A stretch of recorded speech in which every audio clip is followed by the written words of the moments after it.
Les repas quotidiens dans ce restaurant européen sont en tout cas l'occasion de mettre en œuvre mes capacités de discernement.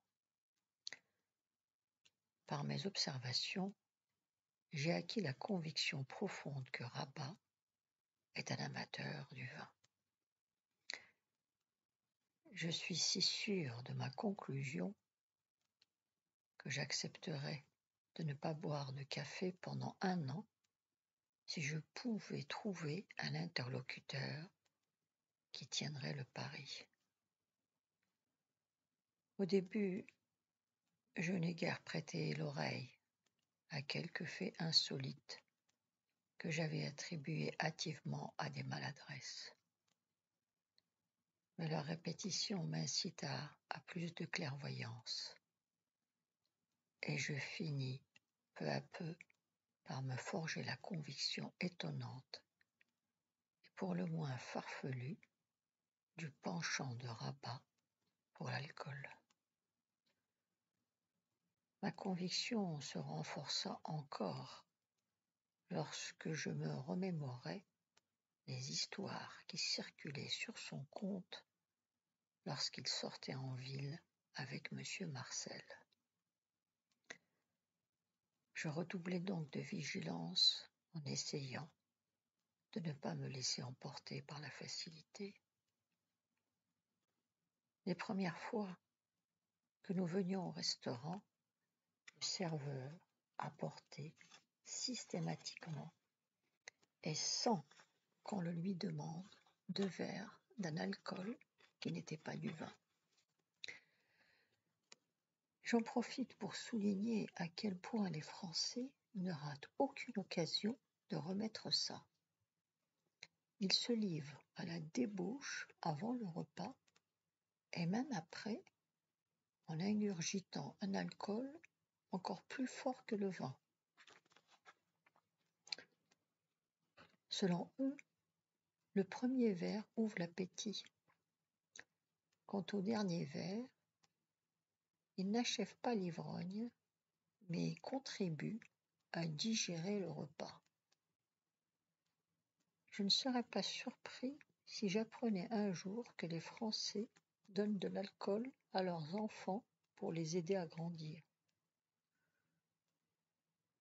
Pour en revenir à la célérité avec laquelle le serveur nous apportait l'alcool, j'avais mis cette pratique sur le compte de la coutume en vigueur chez les Européens.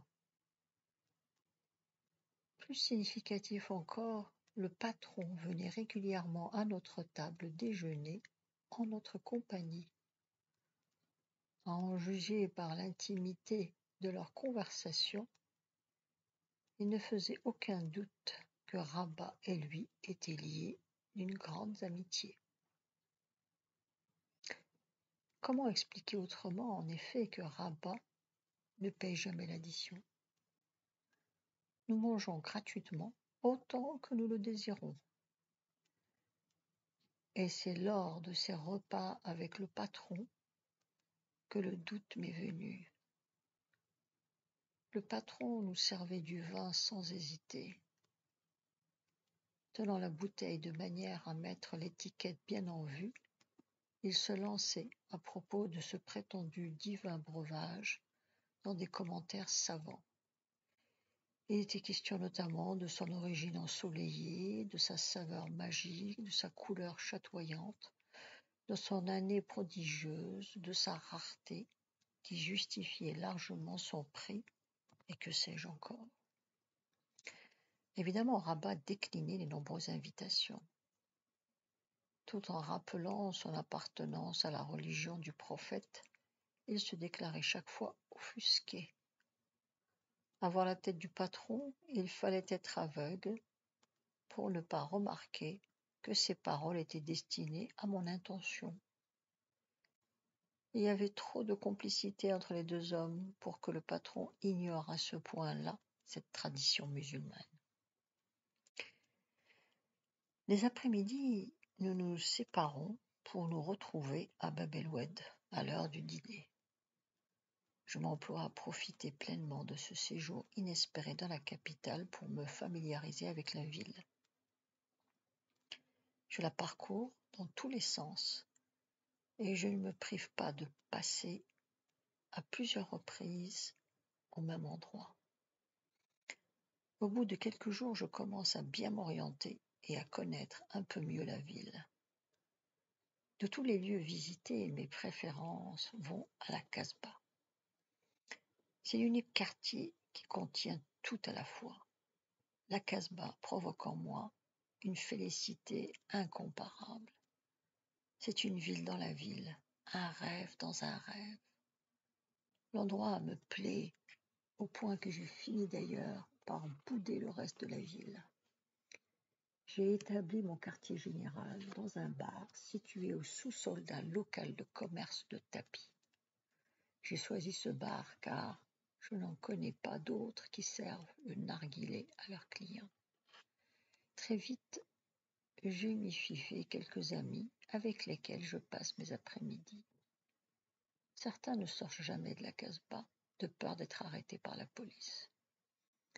Ils sont recherchés à la suite de sombres trafics ou d'affaires louches et incompréhensibles pour moi. Ça ne les empêche pas pour autant de poursuivre leur activité illégale avec autant d'entrain.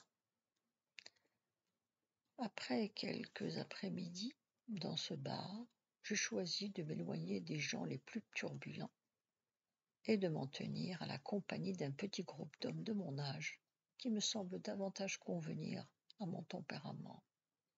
Je me trompe peut-être en préférant leur compagnie, mais ils ont ma sympathie, aucun d'eux ne paraissant être recherché par la police. Ils sont libres de leurs mouvements. C'est donc en leur compagnie que je me réserve pour fumer le narguilé.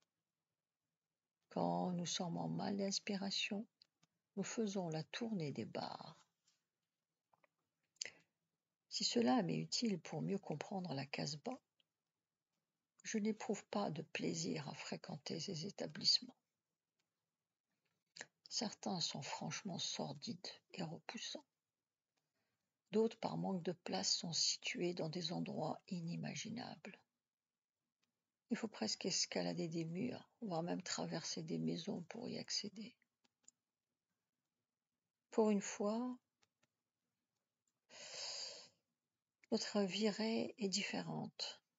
Un ami propose de nous payer une tournée dans le bar tenu par son frère. Le frère en question m'a tout l'air du parfait truand. Le bar est décoré de façon provocante. Les grandes photos représentant des femmes dévêtues donnent le ton. Les couleurs vives ont toutes un lien de parenté avec le rouge. Le tenancier doit être fâché avec certains fournisseurs, car on ne sert que de l'alcool. Des filles, outrageusement colorées, matent les clients. L'homme a parfaitement organisé son affaire. Le bar est réservé au commerce de l'alcool et l'hôtel situé au-dessus est utilisé par ses prostituées. En l'observant, je trouve que le cadre lui convient parfaitement. Je crois que s'il s'était déguisé, le résultat n'aurait pas été meilleur. Son costume à rayures témoigne de sa prospérité. La cravate à pois rouges trouble l'esprit par sa taille gigantesque. La chemise est tout autant singulière, d'un rouge vif, le col descend bien de 2 mains au-dessous du cou. Que dire de ces chaussures blanches à bout noir? Même les Européens ne portent pas ce modèle. Et les lunettes noires ne sont rien à côté de cette bijouterie ambulante qui orne ses mains. Je n'ose imaginer le spectacle s'il possédait 20 doigts à chaque main. Après les présentations, le frère truand me dévisage des pieds à la tête avant de m'adresser la parole. Il ne me trouve pas antipathique parce qu'en guise de bienvenue, il déclare « Choisis ». Pardon ? Tu veux monter avec une fille? Choisis. Et il appelle toutes les filles, même celles qui guettent le client dans la rue. Elles s'alignent près du comptoir. Je constate que la moitié d'entre elles, au moins, ne dépassent pas les 18 ans. En les regardant de plus près, je remarque que certaines sont de toute beauté. J'essaie de me comporter en homme digne et je réponds « Non merci, une autre fois peut-être. Comme tu veux, tu es ici chez toi. L'ami de mon frère est mon frère. C'est la loi chez moi. » Je pousse un soupir de soulagement en constatant qu'il n'insiste pas. J'avoue que je n'aurais pas hésité longtemps pour accepter de monter avec la jeune rousse. Tu te plais chez nous? Oui, beaucoup. Avoue que c'est la plus belle ville du monde. Sans aucun doute. C'est bien, tu me plais. Mon illuminé de frère ne te casse pas trop les pieds? Pourquoi me casserait-il les pieds? En te racontant ses salades politiques, bien sûr. Quelle salade politique? Comment? Il ne t'a jamais parlé de son indépendance de l'Algérie? Ne me dis pas cela, je ne te croirai pas. Non, je t'assure, il ne m'en a jamais parlé. Tu n'as rien raté. Figure-toi que cet imbécile affirme qu'un jour viendra où notre pays sera indépendant. Et toi, qu'en penses-tu? Je ne sais pas. Je n'ai pas réfléchi au problème. Tu as raison. Il vaut mieux ne pas y penser. C'est une éventualité complètement absurde. Sans les Français, le commerce ne marcherait plus. Le commerce? Avec qui crois-tu que je gagne de l'argent? Je ne sais pas. Avec les Européens? Ce sont eux qui font tourner le commerce. Il me fixe droit dans les yeux et change de conversation. Je te connais. Tu dois confondre. Je ne suis jamais venu à Alger. Il me fixe à nouveau droit dans les yeux et poursuit. Si ce n'est pas toi, c'est quelqu'un de ta famille. C'est peu probable. Aucune personne de ma famille n'habite Alger. J'en suis certain. Attends, laisse-moi réfléchir. Il fait mine de chercher, puis déclare d'un air triomphant. Mais bien entendu, pourquoi n'y ai-je pas pensé plus tôt? Tu es parent avec quelqu'un qui vient régulièrement à Alger et qui possède un commerce, n'est-ce pas? Oui, c'est mon oncle. Je suis venu d'ailleurs l'aider. Ne t'avais-je pas dit que tu me rappelais quelqu'un? Je ne me trompe jamais. Pour un curieux hasard, c'est un curieux hasard. Rencontrer au fin fond de la Casbah un proxénète qui de surcroît connaisse Rabat relève presque du miracle. La curiosité me démange aussitôt et je ne peux m'empêcher de lui demander. J'avoue que tu m'as surpris. Mais d'où le connais-tu? J'ai la nette impression qu'il ne veut pas en parler. Son regard devient fuyant. Je le connais juste comme ça. J'ai dû faire quelques petites affaires avec lui. D'ailleurs, je ne me souviens plus lesquelles. Mais ce n'est pas important. On rencontre les gens par-ci, par-là. Et puis, je vais te dire une chose. À Alger, tout le monde se connaît. Demande à mon idiot de frère. N'est-il pas vrai que je connais toute la ville? Tu devrais plutôt dire que tout le monde te connaît.